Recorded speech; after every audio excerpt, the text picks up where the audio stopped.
Hello and welcome to BYJU'S IAS.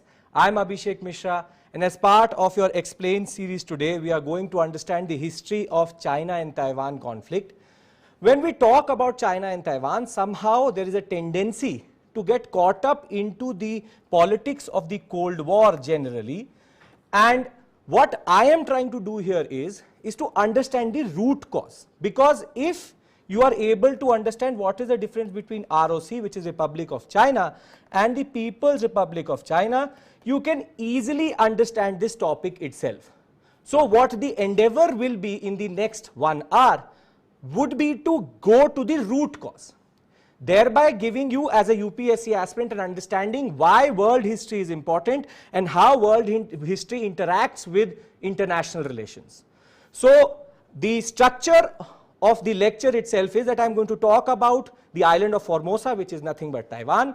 What is the core conflict, which is the Civil War, and technically it will be a revision for you for the Chinese Revolution and Civil War itself. And last, we'll go into the Cold War politics and the shifting politics, one China policy and one China principle. What is the difference?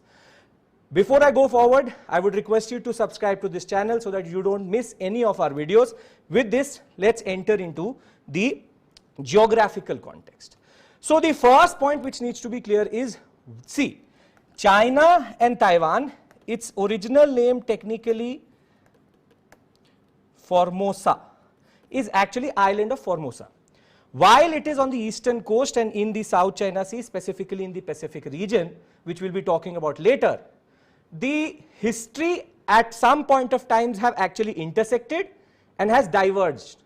Because it was island of Formosa itself was under Dutch rule, then under the Japanese, and I'll just give you a historical evolution and a timeline at when we talk about the conflict in 1945, under whose control was Taiwan. Taiwan and China, while they have the same type of ethnicity, I will then also talk about the identity formation after 1996, which has made this issue into such a big international relations issue in itself. So the point which we are trying to emphasize generally through this session is that the root cause of the Taiwanese-Chinese conflict is actually in its history. And you need to understand this very, very clearly, because this is the intention here. Because somehow when we are writing an answer, and I have a main question in the end, when we are writing an answer in international relations or generally world history also, we tend to give or forget the historical context. And this will give you conceptual clarity. So let's talk about, first I'm going to create a distinction here, which is China. When I talk about China, which is mainland China, this, and the island of Formosa, which will later become Taiwan.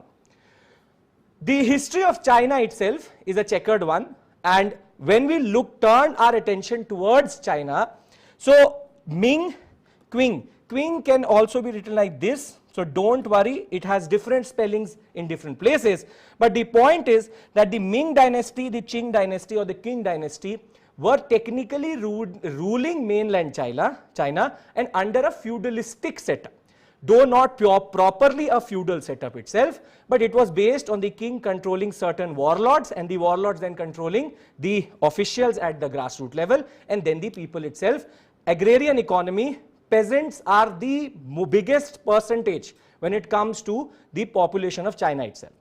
Now the point is that the island of Formosa or Taiwan was from time to time part of mainland China, and then was also segregated from it because of alien rule.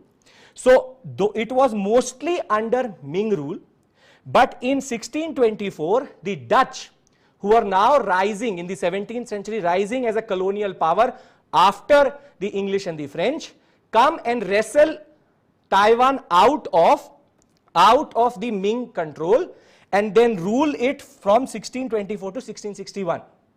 However, when the Qings come or the Qings come, they again integrate the island by having a militaristic conquest of the island itself.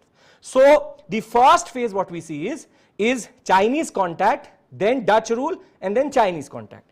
But after the Qing conquest, The population of Taiwan starts to rise for a very, very simple reason, that Holko or Hakka, these are ethnicities of or ethnic identities within China itself.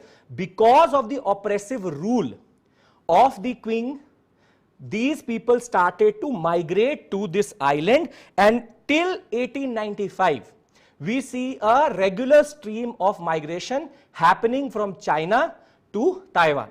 So this is the initial context. One important concept is the policy of isolationism, and I will be taking it up when we'll talk about China itself and how it went into what is called the Civil War. When in 1895 China and Taiwan are integrated under the Qing, there is a power struggle which starts to rise with Japan. As we all know, when we do the history of industrial revolution, in the third phase, Japan starts to industrialize. And when it starts to industrialize, it starts to assert its power in the Pacific region and specifically in the Chinese subcontinent. And what we see is the first Sino-Japanese War in between 1894 to 1895 is this conflict between China or the Qings versus Japan over the sphere of influence and control of Korea or the Korean Peninsula. That is a different issue altogether. What happens is, for 6 months straight, the Qings start to lose to the Japanese, because the Japanese were able to industrialize themselves, and we'll talk about how Western imperialism in itself had a major impact on China. What happens is that once the Japanese are able to defeat the Chinese, the Qings have to give Taiwan to the Japanese. And if you know something about Japanese colonialism, you would know the Japanese are known for very, very brutal form of colonialism. So from 1895, Taiwan itself goes under the domination of Japan. And it was only the Second World War, when Japan, the Hiroshima-Nagasaki nuclear bombs and the surrender of Japan, that Taiwan was given back to China, and it was given back to the Republic of China in 1945 with the permission of US and UK. We'll talk about what do I mean by Republic of China, because that is the whole issue itself. The point, what I'm trying to do here is, I've given you the general history of interaction between Taiwan and China before the conflict itself starts. Now we will go into the root cause and generally why the People's Republic of China and the Republic of China is different. Please remember this point, because the ROC and the PRC difference is actually at the root cause of the Chinese-Taiwanese conflict. So the first phase, I talked about the Chinese policy of isolationism. What do I mean by that? If you've done the Chinese history, which we do generally in the classroom setup, you will realize one thing, that China, till the point when the British is rising in the Indian subcontinent, followed a policy which is called one port policy. You could only trade with China from at a port called Canton or Guangzhou, and Canton was only open, no other port was open to the Western world. And if you wanted to trade with the Chinese, you had to come not in military boats but in civilian boats itself. That led to the development of Macau under the Portuguese. But the point is that China controlled its trade very, very rigorously. It made sure that no bullion or what we call gold and silver was also leaving the port itself, because they had a policy in which if you sell something and if you get some form of gold and silver, you cannot leave the port with gold and silver. You have to buy Chinese product and leave, thereby making sure that the Chinese bullion is somehow, it is not depleted. The Chinese policy of isolationism under Confucianism, the concept that they are the center of the world, this is the ancient and the medieval history of China. Their pride was quite big, and you will see how Japan would break it, and then the British, then the French, the Americans, and that would lead to a rebellion within itself. But the point which needs to be clear in your mind is that China controlled everything in the South China Sea, and Canton was only open. In response to this, the British was already rising, and herein comes the interaction between world history and modern India itself, that India had become a very important colony for the British. The British wanted to offset the Chinese depletion of bullion, gold and silver. So what they started to do is what we know very popularly as the smuggling of opium into China. And the Westerners, and specifically the British, who are now under the influence of free trade, that trade should be free, there should be no control. The British start to meddle into the trade policy and specifically started to bypass the Canton system. And the whole system was that they used to take the opium in Indian boats to China, used to smuggle it for bullion, and then the same bullion or the gold and silver acquired from the Chinese was given to the Chinese for their tea. And tea and Chinese tea and silk was one of the biggest and the most important commodity at world trade at this point of time. So the point what I'm trying to make here is that the Chinese isolationist policy led to what is called Western imperialism in China, wherein the British first opened up China through the first opium war, then the second opium war, then you have because once the Chinese get to know that the British were smuggling opium and that had become a major moral problem and a psychological problem in China itself, they go for war. But the British then humiliate the Chinese Qing dynasty because they had very primitive forms of weapons. So the point was that once China starts to open, first the British do it, then the French do it. In between we also have the Sino-Japanese War, which has humiliated the Qing dynasty itself. And by the time the US enters into the foray, the US says that we, the Western powers, should not clash in between ourselves to get privileges from the Chinese. Let's do one thing. Let's ask them to have an open door policy in which the Chinese give everybody the same form of privileges. This is the first point. And the Hong Kong issue, if you know, is also here because once the British open up China, Hong Kong is given to the British with a 99-year lease. That is a different story altogether. But the point is that once the Qings and the monastic feudalistic rule of the Qings gets challenged and the public opinion starts to change, and the Qing start internal reform within China, and there was a rebellion in between the two opium wars, which is called the Taiping Rebellion. Again, we don't have to go into so much detail when it comes to UPSC and world history, but the Taiping Rebellion was again a movement which was there because they said that the Qing dynasty is the problem because it is not leading to the modernization of China, and a new provisional government was formed in Nanking, which is in South China, but it was fully crushed by the Qings. But the Qings themselves went for internal reforms with what is called the Young China movement or the 100 Days Reform in 1898. Under this, they asked the pro-Western and the modernizing youth, a group of them, to come in and modernize China, and we see rearmament, we see Western education coming in. China starts to change. Remember one thing, China was never a colony of any of these Western powers because they were not interested in taking such a big political unit. British already had India. It was about imperialistic notions of controlling the trade itself. Now comes the main phase in which we are interested in. Whilst there were a lot of internal reform, by 1900s, 1910s, everybody had realized that the problem was the monarchy. The monarchy, its warlord system, could never change, and whatever reform will happen within the ambit of the monarchy itself. And we see a major movement rising under a very important leader of Chinese politics, which is called Sun Yat-sen, Dr. Sun Yat-sen, and he forms what is called the Kuomintang or KMT party, or also called as the National People's Party. The Kuomintang or KMT, I will be using the word KMT. The KMT party orchestrated what is called the Revolution of 1911. And through the Revolution of 1911, the monarchy was abolished, and the structure which was created in its place, now comes the concept of Republic of China. The structure which replaced the monarchical rule is called the Republic of China under KMT rule. So herein comes the origin of the word Republic of China.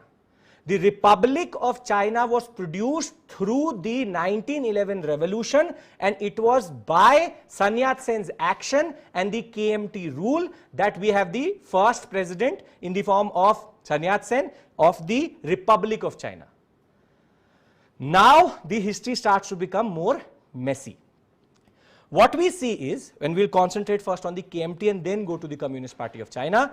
The KMT, there's a power struggle which starts internally, and nobody wants, or the Qings and generally the pro-dynastic or monarchical section does not want Sun Yat-sen to be in power. So there is an internal power struggle within KMT, and a person called Yuan Shikai is able to, backed by the Qing dynasty, is able to capture power or is selected. And Sun Yat-sen himself, being that liberal person, technically retires from politics itself, and he will die in 1925, just before the Civil War. The point is that when Yuan Shikai comes to power, because he was backed by all the conservative elements, he technically starts to breed these warlords and becomes very, very repressive. And under his repressive rule, the KMT, the perception of the KMT starts to change, or the Kuomintang starts to change, that it is not a party of the people. It is a party which is again acting like a dynasty, and Yuan Shikai made sure that he ruled China in such a way that the democratic ideals were not honored. Against this Yuan Shikai domination, there was again a power struggle within KMT, and the most important person in our story itself comes to power, who is Chiang Kai-shek. Chiang Kai-shek is able to wrestle out power from Yuan Shikai, and he becomes the president, or what we call as the leader of Republic of China. Here we'll stop with the story of the KMT, wherein the KMT perception has changed, peasants are under distress, economic development is not happening, warlords are coming back, which is called the warlord era, and Chiang Kai-shek had to go after. Warlords are, remember, are something like the knights in a feudal system, because they control everything at the grassroots level. In a feudalistic structure, the king does not control everything, but acts through decentralization of power. But the point is that Chiang Kai-shek is able to somehow wrestle out power out of Yuan Shikai, who again dies in 1915, and in 1915 thereafter Chiang Kai-shek becomes very, very important. Now let's turn our attention towards another movement which is rising in China at this point of time, which is the rise of the Communist Party of China, the same party which rules China right now, the CPC. The CPC, there are two reasons why the CPC rose. First is generally the KMT politics, which showed the people that be it a republic, be it democratic rule, once a ruler gets a lot of power, and this is the problem with fragile democracies, that once the president gets power, that can become absolute power and he can be drunk in power. So the Communist Party is technically rising in first in response to the KMT politics, but more important, another world history event, which is the Russian Revolution. In 1917, Russia changes and the Bolsheviks capture power from the Tsar, technically from the provisional government. The Tsar was already abdicated, but the point of the matter is that the Russian Revolution in 1917 put in a rippling effect throughout Asia and throughout the world. And as you know, the Second World War was in response to socialism and the fear of socialism and Bolshevism. But the point is that the Bolshevik Revolution along with KMT party laid the foundation for the Chinese Communist Party in 1921. And within this Chinese Communist Party was a very young leader called Mao Zedong, or Mao Zedong, whatever you want to call him. The point is, why Mao is important is that he was very, very smart. He changed the propaganda of the Bolshevik in a very, very simple way. Marx, Lenin and Maoism, what is called Marxism, Leninism and Maoism, there's a difference. Marx talks about what? Workers of the world will unite and there will be a proletariat revolution which will lead to socialism and then communism. However, Lenin said that there is no need for industrialization. At any point of time, the capitalist structure can go into go into the socialistic phase, that is Leninism. He was a little bit impatient when it comes to the social revolution or the communist revolution, but Lenin and Marx both talk about the workers as being the agent of change. However, what Mao did was that, understanding that China was an agrarian economy, he changed the propaganda and argued, and this is the main difference between Leninism and Maoism. Mao said that it is the peasant and the worker, adding the peasant into the larger understanding of Marxist socialism. He argued that it will be the peasant who is going to overthrow the KMT, technically a party which is now embodying very, very repressive laws and repressive ideals.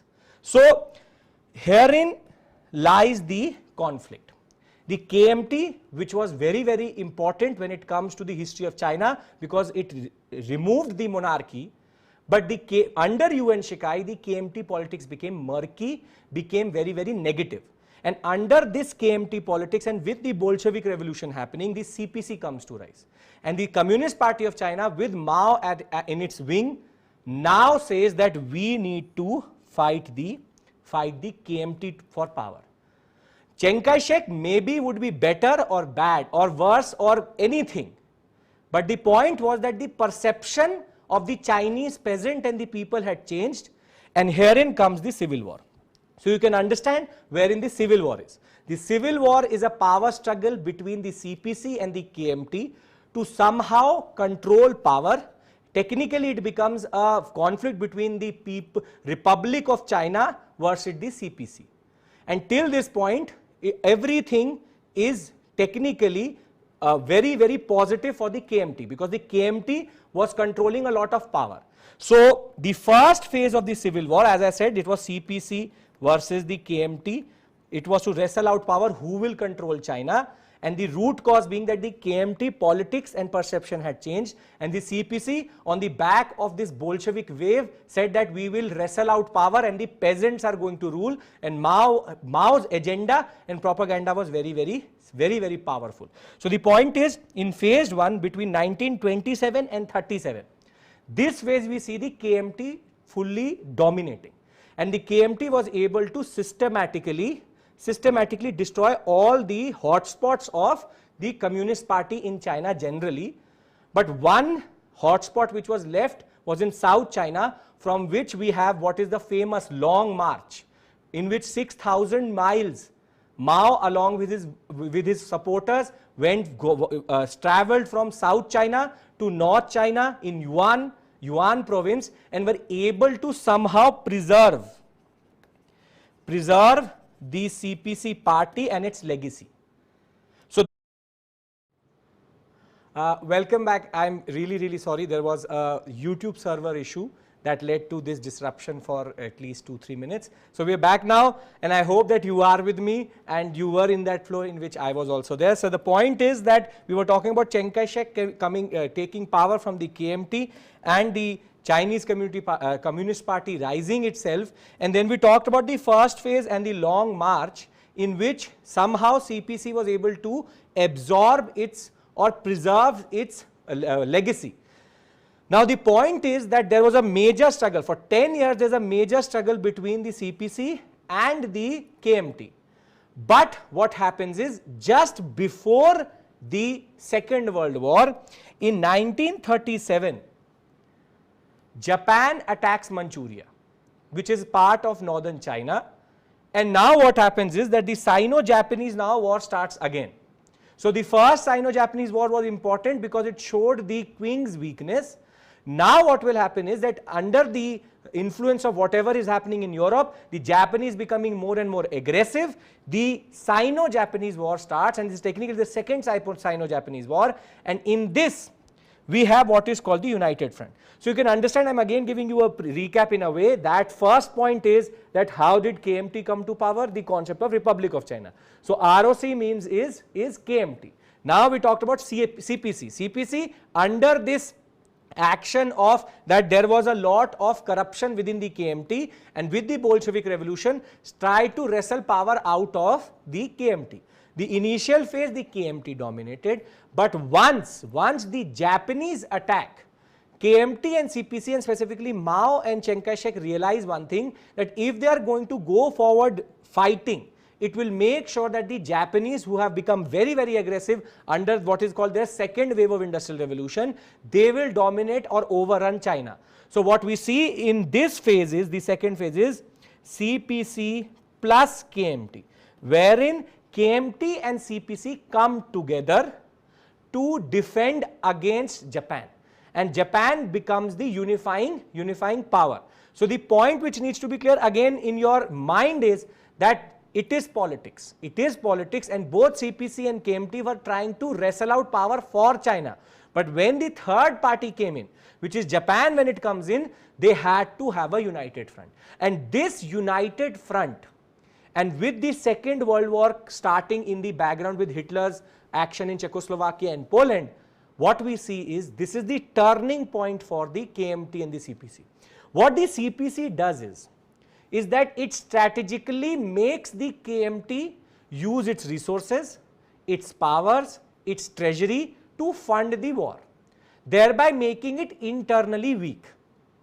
So the CPC somehow goes back to their rural sectors, and you should know that KMT dominated the urban sector and the rural sector was dominated by CPC itself because of their peasant agenda. But the point which needs to be clear is that during the United Front itself, the KMT starts to lose and depletes its resources. This is the first point.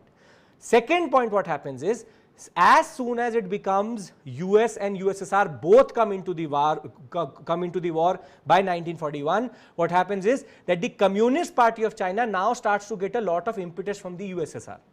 And the US, though it is technically supporting the KMT, but right now not explicitly, because it has a war in its own hands which it has to fight with Hitler. What happens is that during this phase, KMT starts to become weak. Try to understand how I am building up to the main point. That, and this is the way you write an answer also, that when we talk about the first phase, it is KMT which is dominating. Second phase, when they come together, the CPC plays this politics under which it makes the KMT internally weak, technically the Republic of China very, very weak. Now, the Hiroshima and Nagasaki nuclear bombs, Japan surrenders. While Germany had surrendered, it took the nuclear bombs to make Japan surrender. Once Japan surrenders, what the Red Army is the section of the CPC. You have the Nationalist Army which is fighting for the KMT, and the Red Army, red color related to communism itself, communist CPC, Red Army, now starts to make a lot of gains with the help of the USSR. What USSR does is that whatever arms and ammunitions Japan had surrendered, it gave it to the CPC.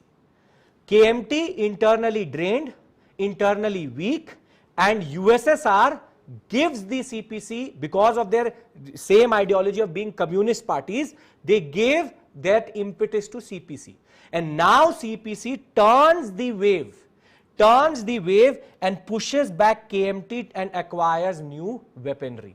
So the point is that the main turning point in Chinese history, and herein comes the root cause, the turning point comes in once the Cold War politics start. But even before Cold War politics, it was the direct impact of the Japanese surrender that gave CPC a lot of leverage and power, and the KMT had become frustrated with the war it was fighting with the Japanese, that by December of 1949, most of China was captured by the Red Army, and the nationalist, or what we call the KMT forces, had to retreat to what is called the island of Formosa or Taiwan, and Chiang Kai-shek along with 1.2 million anti-communists migrate to Taiwan.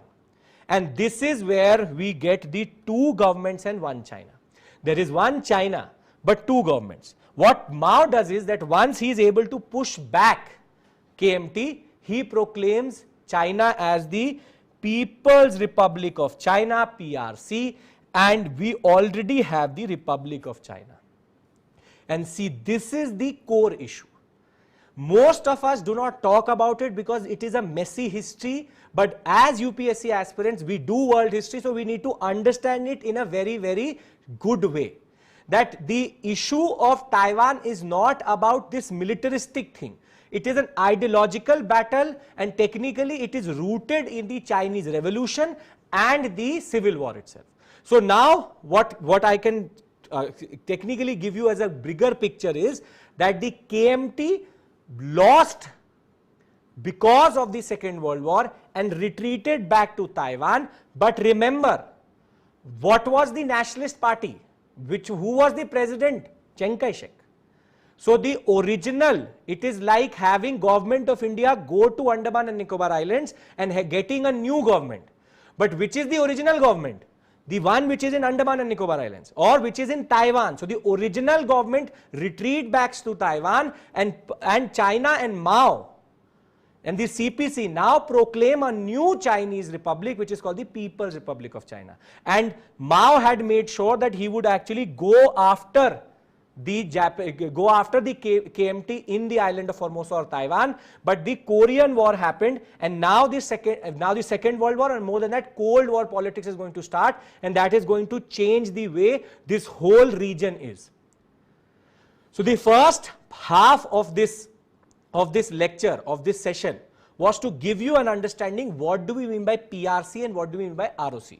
PRC is People's Republic of China, proclaimed after 1949, December 1949, once Mao is able to push the Nationalist Party or the KMT to Taiwan. Taiwan's government is always considered, and originally till 1970s was actually considered the real party or the real government of China. And the CPC was seen as a rogue nation or a rogue republic, as a republic which was not recognized. So before I go into what happens after this point, I hope that you have a very good understanding which is the root cause. It was the 1911 revolution which produces the KMT. The KMT changes its perception under UN Shikai, and because of that, the UN Shikai government leads to Chiang Kai-shek, but UN Shikai had made sure that KMT's perception had changed. In the background, we have the Bolshevik Revolution which happens in Russia, which then connects to the fact that the Russian Revolution gave the impetus to the CPC to rise in China in 1921. Mao as a leader starts to rise, and now there's a power struggle between Mao and Chiang Kai-shek to control power. In between the first phase, you have better understanding, or because the KMT is controlling most of the resources, the KMT is winning. CPC, and Mao is able to somehow save the CPC. But the second phase, when Japan attacks China and Manchuria, then the United Front, Mao played a certain kind of politics under which KMT started to lose its steam and its power, and with the Second World War ending, the USSR intervening, giving the CPC all the arms themselves, the CPC is able to push back the real government of China to Taiwan and proclaim themselves as a new Chinese republic, which is called the People's Republic of China. This is the core issue. Now, what happens is, you already know, after the Second World War, once the Second World War is ending, now it becomes Bolshevism versus capitalism, or what we call Cold War politics between US and USSR. Now, the US and the USSR politics itself, the CPC gets full support of the USSR, and now KMT becomes a candidate for the US to support. So what we see is that the USSR backed People's Republic of China, PRC, and the USA backed ROC now start to go into proper diplomatic warfare, or what is called proxy war.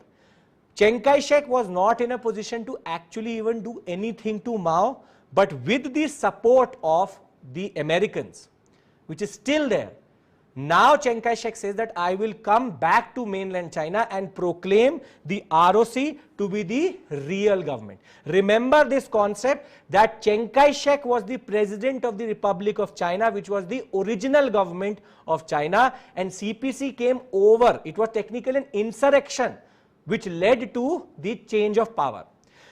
The UNSC seat, US went to a lot of, technically took a lot of pain to make sure that Chiang Kai-shek got a lot of recognition, and the UNSC seat of China was also given to the Chiang Kai-shek government. and it recognized the Chiang Kai-shek government or the Taiwanese. Remember, the Taiwanese government or the KMT government, technically right now a dictatorship, was recognized as the real Chinese government. This point needs to be clear in your mind, because if this is clear, then you understand the issue itself. That US backed the ROC and the USSR was backing the PRC. And this meant that the ROC was getting military aid from the Americans also. So it was the American Cold War politics. Everybody tries to concentrate on this, but you need to understand the prelude also. In this period, which is 1949 to 1970, what we see is that the US backed ROC is is very, very aggressive. But 1970s we see a shift, and herein the Taiwanese will start to lose ground. What happens is, with the détente period, or which is called the de-escalation period of Cold War, the PRC's role in world politics changes. And what is this new world politics? The US was recognizing Taiwanese government as the real Chinese government. The PRC was industrializing itself under Mao, and the Chinese government, and technically China was developing, mainland China was developing. China was a very important ally of the USSR. But by this point, after the Cuban Missile Crisis, what we see is that China starts to get frustrated under the USSR ambit and aid. More than that, because the USSR was very, very aggressive in asserting its power, much what it happened in Czechoslovakia, the Chinese wanted to come out of this Cold War blocks and have a better relationship with the Americans. So this is the Chinese part. And the Chinese also saw the American economy and the American people as an opportunity to sell their manufactured goods. On the other hand, what we see is that under Nixon and then later Carter, these are the two presidents which are involved, there is a perceptual change towards the PRC or the People's Republic of China or Mao's China, that they think that the Chinese economy, first was the economic, that it was an economic aspect or an economic opportunity for US to somehow extract. And over and above that, they knew that if they were able to sway the Chinese towards them, then the USSR would become alone. And that would later lead to technically the disintegration of the USSR. But the point was that there is this moment in the détente period or in the Cold War period in which it was both good for the USSR, good for the Chinese and the Americans to come together. And what we see is at this point of time is the rise of one China policy. Remember, there is a difference between policy and principle. The one China policy is the policy of the American towards the Chinese, and on 25th October 1971, the US allows the UN resolution to recognize the Mao's PRC as the one and only China. So now America has abandoned, under the Cold War politics, under the economic opportunities of PRC, now abandons Chiang Kai-shek's government and the ROC, and now aligns with the PRC. But what happens is that while in 1979 the Washington shifts its diplomatic capital from Taipei, which is the capital of Taiwan, to Beijing, which is the capital of China, there is also the Senate and the House of Representatives which say that we cannot abandon Taiwan like this, and we see what is called the Taiwan Relations Act. The Taiwan Relations Act somehow informally, not a fully defense, it is not a defense pact, but says that we will keep on giving Taiwan military aid and recognize its government informally. But what you can see is that in between 1949 and 1979, within this period, the Taiwanese lose the legitimacy in the world, and Chiang Kai-shek's government and Taiwanese government now becomes the other way around. It now becomes the other way around.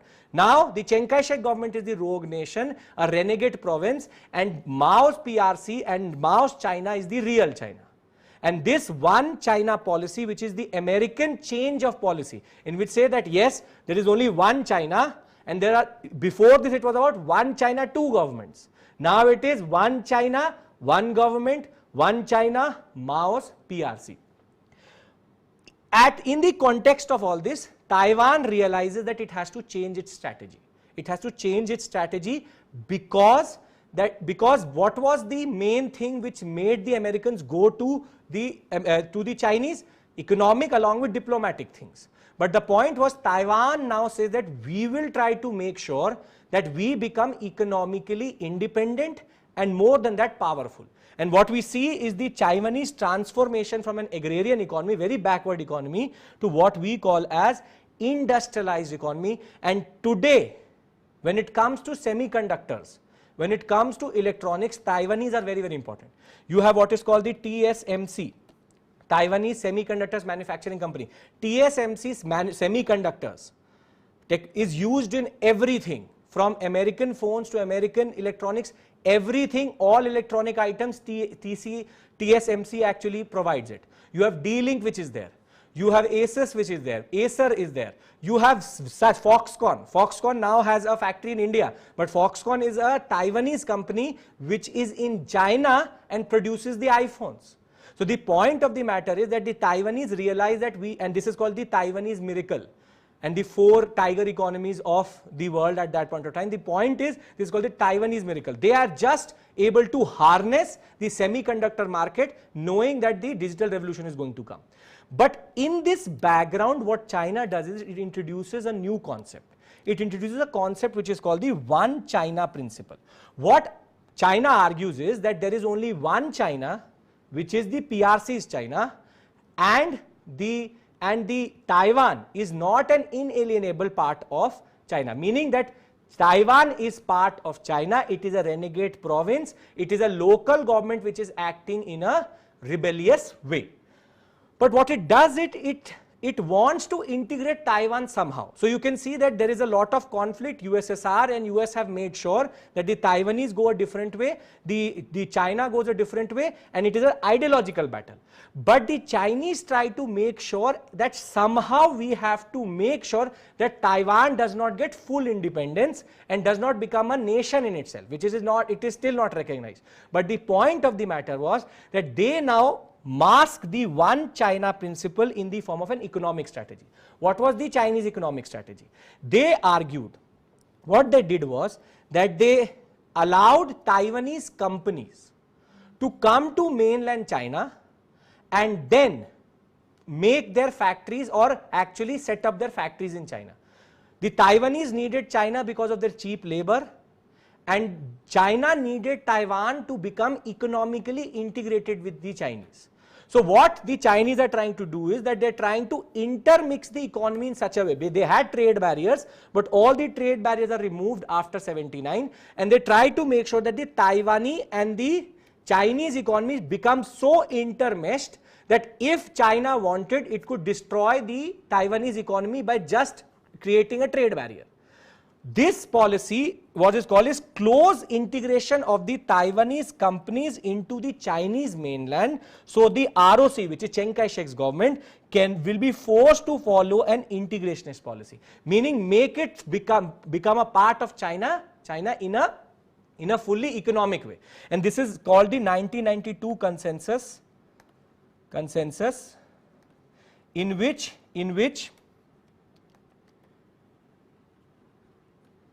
this is called the 1992 consensus. Under the 1992 consensus, the KMT government goes into an understanding with the Chinese that we will allow for more economic integration. Now something other happens in the background in Taiwan itself. With the KMT party and Chiang Kai-shek dominating politics and under a dictatorial power, remember, because Chiang Kai-shek, when he came to Taiwan, he became a dictator. There is a new movement which rises, is the rise of the Democratic Progressive Party, DPP, which is very, very important, is in power right now. DPP introduces two things. First, an economic impulse that we will not integrate with China. Second, the concept of democracy should come in. And third, it rejected the concept of integration with China in any way or form. And in 1991, Taiwan transforms from a dictatorial power under Chiang Kai-shek and becomes a democracy. But what happens is, by 1991, because 2-3 generations had already been born on the Taiwanese island, and knowing this conflict with China, there is a new identity which forms, which is that I am a Taiwanese and I am not a Chinese. So what the 1991 democratic revolution of Taiwan did was, it made sure that the economic strategy fails and the Taiwanese identity becomes important. Now understand that before this point, everybody was Chinese who had come to Taiwan. But new generation coming in, Taiwan the word and Taiwanese the identity becomes more and more crystallized. By 1996, once the DPP comes to power and all forms of the 1992 consensus is rejected, the Chinese now become desperate. And what they do is that they start to flex their military muscles, because what they do is that they start to have proper missile testing in the bay, and Taiwan and China is only less than 100 miles apart. So they were testing missiles in that bay itself. In response to that, the Americans said that yes, we recognize you as under one China policy, that you are the PRC, but we still believe that the Taiwanese have their separate identity and they have their share in the world economy and world polity. And then the Americans respond by having a military exercise, a proper military exercise with the Taiwanese in the same bay.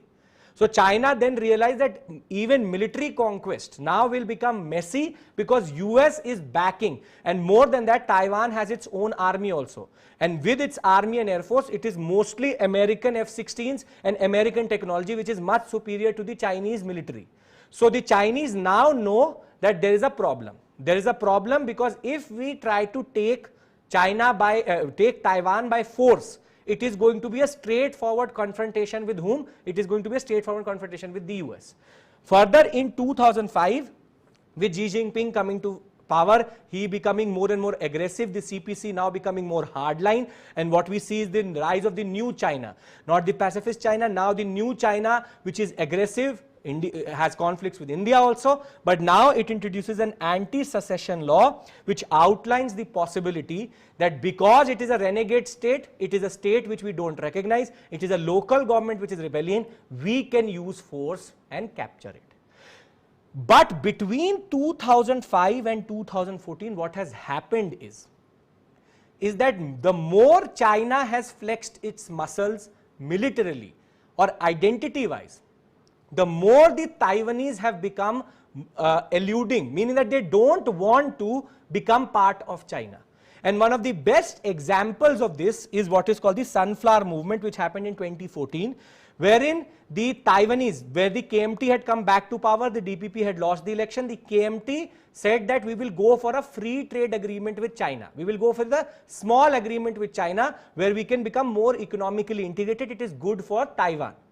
But the people rejected this, and there was a people's movement which is called the Sunflower Movement, which rejected this form of integration. They said that we don't want to integrate with China in any way or form. And by this time, the Chinese repression, the Uyghur Muslims, the fact that it is a surveillance state, the fact that it is not truly a democracy was in the public, was totally part of the discourse itself. So the point is that the Sunflower Movement itself tells us that the China and Taiwan, the ideological gap has now become very, very big. And the Taiwanese nationality and the Taiwanese identity has become fully detached with the Chinese identity, thereby making sure that the young generation is not ready to become part of China. And what the Chinese did was, through the, and what the, as it says, Taiwanese mandate was not willing to be part of the Chinese regime being a democratic country, but the Hong Kong experience and what is called the Umbrella Revolution or the Umbrella Movement, where China showed that any form of autonomy or partial democracy will not be tolerated, and the scenes was in front of everybody, the media was there, and the people's movement in Hong Kong was fully crushed. That is a different issue altogether, the Umbrella Movement, but it was fully crushed by the Chinese, which also meant that now the Taiwanese will never be ready to be part of China, because they can see that if they become part of China, the People's Republic of China, its ideals, its repression will be imported into Taiwan, Before I go into the way ahead, please try to understand, because there was a small disruption, what we can understand, and I'm going to give you the whole summary. It is going to make a lot of sense. When we talk about the history of Taiwan and China and the Taiwanese and the Chinese conflict, it cannot be placed in just the Cold War politics or the politics after 1945. In order to understand, and this is the way you're going to approach an answer also, in order to understand the Chinese-Taiwanese conflict, you need to go back a little bit in history so as to understand why this conflict actually erupted. And what is this concept of ROC and PRC? What is the concept of Republic of China and what is the concept of People's Republic of China? Therein, we talked about how at different point of times the island of Formosa or Taiwan was part of or was detached from China under Dutch rule, under Japanese rule, but after Second World War it was given back to China. Over and above that, we talked about how Chinese isolationism led to the opening up of China to the Opium Wars and the US open door policy. That led to a lot of rebellions, and finally through the 1911 revolution, the KMT party under Sun Yat-sen was able to overthrow the monarchy, and China got what is called the Republic of China under the Nationalist Party or the Kuomintang Party, which is KMT. However, the KMT perception changed because of Yuan Shikai's action and Yuan Shikai's general policies, in which he himself became an emperor, and he was also backed by the Qing dynasty and the Japanese to some level also. That is a different politics altogether. But the point is, by the time Chiang Kai-shek was able to capture power from Yuan Shikai and change the perception of KMT, we already have the rise of the Chinese Communist Party rising under the influence of KMT politics and the Russian Revolution. With Russian Revolution, the Bolshevism, socialism became a new reality. CPC got the backing of USSR, and then starts the Civil War. The Civil War, first phase 27 to 37, there is a lot of conflict. The KMT is winning, CPC is just trying to hang on there, and we have the long march in which Mao is able to somehow preserve the CPC's legacy. And then in the second phase, in which you have a united front under which Japan attacks the Chinese subcontinent and Manchuria, KMT and CPC come together. They make sure that they are fighting the Japanese. However, the CPC has a policy under which it tries to give the KMT more responsibility. It exhausts its resources. It becomes internally weak. And as soon as the Second World War is over, Russia gives all the Japanese technology and the Japanese weapons to the CPC, and the CPC is able to push the KMT from north then to south. Then in 49, what we see is that the real government or the Republic of China is pushed and exiled to the island of Formosa and Taiwan. Therein starts the conflict between one China, two governments. China was one, but it had two governments, Republic of China and the People's Republic of China. Thereafter, it was Cold War politics. In the first phase, KMT and the ROC has a lot of leverage. The UN seat is with the Chiang Kai-shek government. But after the détente period, once there is the Cuban Missile Crisis, and we see that the Cold War is going to end with the US domination from bipolarity to unipolarity, the Chinese start to shift their policy towards the Americans, and with that, Nixon and Carter introduced what is called One China policy, under which they shifted the recognition from ROC to PRC, under which further what we see is Taiwan is protected under the Taiwanese Act, but the problem is that it is not a defense act. It is not given recognition as a country. It is not given recognition fully, though US is there to protect it and the defenses are there. Over and above that, once the economic opportunities are seen by Taiwanese, Taiwan tries to change itself. It goes for a proper industrialization. There is a rise of the semiconductor industry in Taiwan. China wields it one China principle. Remember, principle is the principle that there is only one China, there is only one government, and Taiwan is a part of it. It is only a renegade and a rogue state which exists as a local government. We will make it part of it. They try to integrate it fully under the KMT regime as an economic strategy so that there is no isolationist or there is no isolationist politics.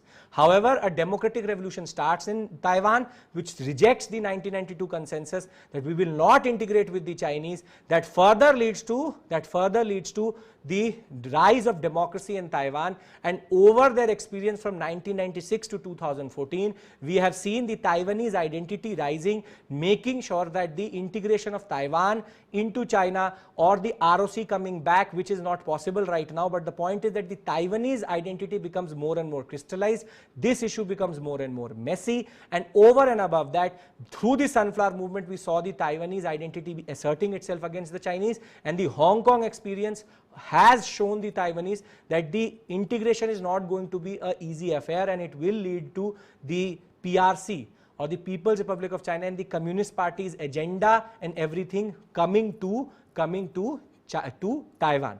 Now the point is how do we go forward? Because we are a UPSC aspirant, we have to give an answer in which we have to talk about way forward also. So it says that China's one China principle and the Taiwanese issue is a threat to the fragile peace of Asia. Asia is at this point in time very, very fragile. You have India-Pakistan, you have India-China, you have China-Taiwan, you have China-Hong Kong, you have China, generally South China Sea, you have US, you have the Quad, everything is very, very fragile. The point is that if China really wants Taiwan back, it has to be military conquest, because economic integration has been fully rejected.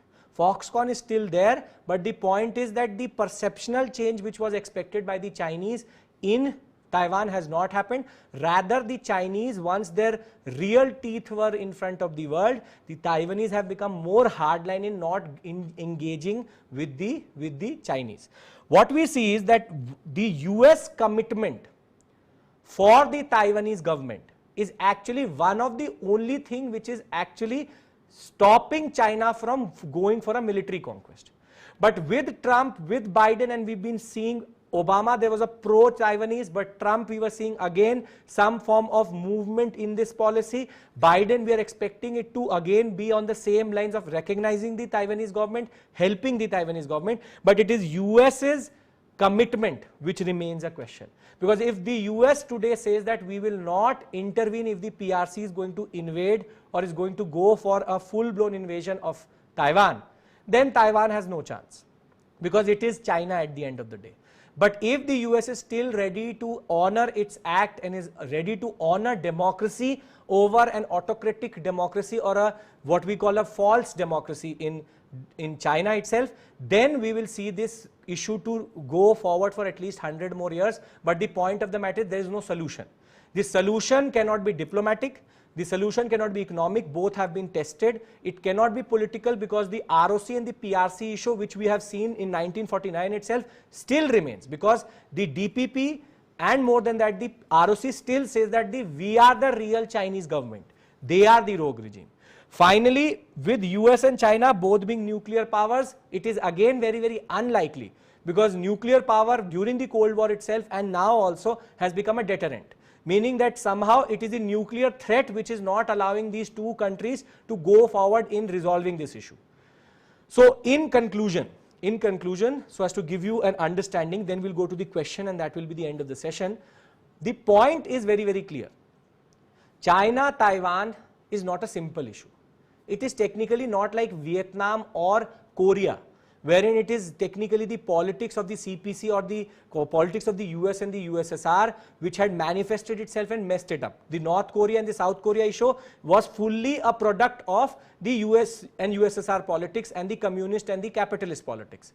However, when we come to China and Taiwan, it is not about the US and the USSR issue comes later. Before that, there's a fundamental issue over the KMT versus CPC civil war which was already happening even before the Second World War. So the main issue somehow, and you will see if you will watch any number of sources, you will see that somehow everybody takes this for granted, meaning that the historical part is taken for granted and then everybody goes forward. But you need to understand that the politics which is after 1949, the core issue remains that it is between ROC and PRC, the Republic of China and the People's Republic of China. And till that point, that ideological concept and that main civil war rippling effect or that impact is there. You cannot see the Chinese and the Taiwanese conflict going anywhere. Because the main issue, and as a UPSC aspirant, see, you have world history in your course, you have international relations in your course, we somehow see them as compartments. What I'm trying to argue is that whenever you do world history or do you international relations, it's about interaction, because everything has a historical base. And I can say that with China and Taiwan, that a question either in GS paper 1, GS paper 2, you cannot answer it without having a good understanding of world history itself. So with this, let's look at the question and you will understand how it can manifest itself in the examination. Remember, this can both turn up as a world history question paper in GS paper 1 and as an international relations question in GS paper 2, which is that the Chinese-Taiwanese issue has its roots deeper than in the Cold War politics in the Pacific. Elucidate. Elucidate means you have to support it and then demonstrate it or elaborate on it. So in this, again, as I always say, intro, body, conclusion. Don't have to write it in the paper, just as a structure in your mind. In the introduction, you have to talk about that technically the current affair issue. That the Chinese-Taiwanese issue is right now dominating the political geopolitics of Asia at this point of time. It is slowly but surely becoming more and more explosive, and the fragile democracy or the fragile peace of this region of Asia itself is hinging on the fact that the Taiwanese and the Chinese issue remains where it is. Then you will say in the body, again you will divide it into two parts. You are going to say, herein comes the concept, you are going to say that the issue when it comes to Taiwan and China somehow historically has been linked to Cold War politics. However, in order to have a holistic understanding or a nuanced understanding of this issue, we need to dig deeper. And then in the second part, you are going to talk about that the KMT regime, which is ROC, and the CPC and its PRC, which is People's Republic of China, is not a product of the Cold War politics, but is the product of the Chinese Revolution. Over and above that, the Civil War. Meaning that even before the US and the USSR intervened into this area, the major ideological issue was already there, and it was the USSR politics which helped the PRC or the CPC to push the ROC to Taiwan. Thereby saying in the last part of the body that yes, the Chinese-Taiwanese issue is rooted more deeply into the Chinese history. And what we have seen is that the one China policy, or be it the one China principle manifesting itself in an n number of forms, be it economic, be it political, diplomatic, military, has not been able to integrate Taiwan because the identity formation has changed, identities have changed, and the Taiwanese and the Chinese identity is seen as binaries right now rather than having a common shared history. And conclude by saying that yes, the Cold War politics is important because it has dictated what has happened later. However, in order to understand and actually get a solution, this is the way forward. That if you want to get a solution for this issue, you have to talk about the core issue, which is the ROC and the PRC issue. You have to remove this dichotomy of the communist versus the capitalist, and we have to remove this inherent conflict which is rooted in its history. With this, I would like to thank you. If you could like the session, that would be really wonderful. Please subscribe to our channel for any further videos and so that you don't miss a video also. I thank you for being patient. There was an issue, but we were able to get over it. I thank you, and I will see you in another video. Please subscribe to our channel. Good night, get vaccinated, and take care.